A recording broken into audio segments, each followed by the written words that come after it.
Hello guys, আসসালামু আলাইকুম। সবাই কেমন আছেন? আশা করি সবাই ভালো আছেন। তো দেখেন, আমাদের এলাকায় কিছুদিন যাবত খালি চুরি হইতাছে। ঠিক আছে, দেখেন তালা ভাঙ্গা ঘরে প্রবেশ করে চোর অনেক কিছু নিয়ে গেছে, টাকা পয়সা, স্বর্ণ রূপা যা ছিল মানে সব নিয়ে গেছে। ঠিক আছে, তো আপনারা সবাই সতর্ক থাকবেন।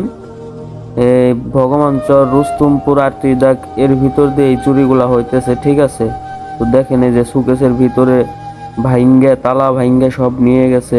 এগুলা সব ছিটানো ছিল, ছড়াইনা বড়াইনা ছিল।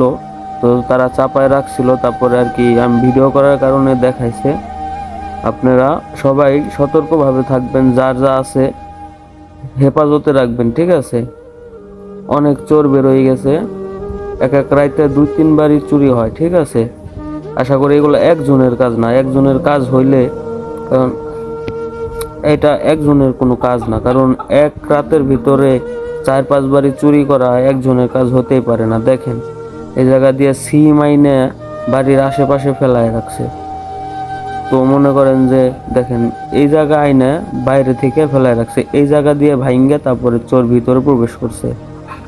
সবাই সতর্ক থাকবেন, যার যার বাড়ি যা যা আছে সবকিছু দেখে শুনে সাবধানে রাখবেন। ঠিক আছে, দেখেন তালাটা বেঁকা হয়ে গেছে।